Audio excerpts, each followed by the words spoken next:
Start.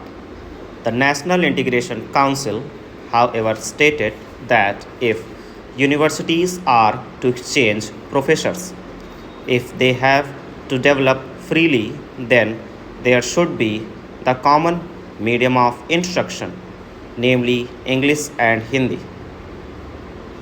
Now, at the latest National Integration Council meeting, we are told that the medium of instruction in the colleges should also be the regional language ultimately, and if that comes to pass, I ask how will national integration be achieved? It is permissible to envisage a stage if the scheme of the National Integration Council is implemented, where different universities will have different media of instruction, and the men that will be drawn from these universities will have to man the judiciary of the land and the all India services. But they will not be able to serve in a state other than the one in which they were educated.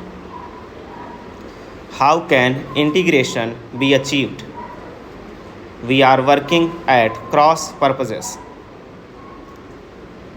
It is time that a high power body was appointed to hammer out a national scheme of education, having integration as the basic aim and to implement it systematically.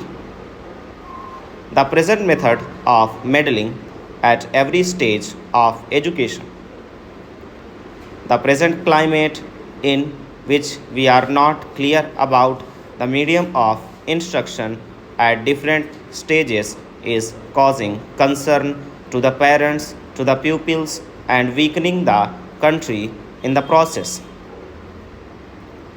This is a major problem at this stage of the development of the country.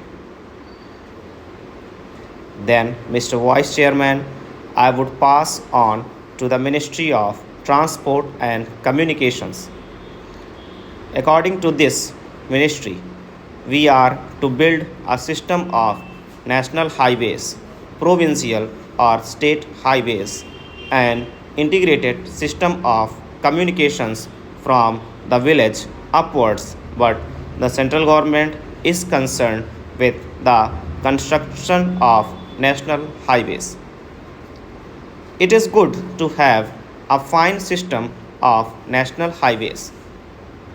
It also serves as a physical link for integrating the nation. It is good, but this planning of construction of national highways without regard to the development of railways and the development of industries in the regions in which the highways are proposed to be constructed will be something beyond our means at the present moment. Assuming that we have a network of national highways, are they to be put to immediate use? Are they good investments? Unless you have industries, small, big, or medium, coming along the highways, unless they assure you a fair return for the investment, it is not desirable to have a system of highways for the sake of mere transport of passengers. In other words, we should have a scheme of priorities for the national highways so that they can be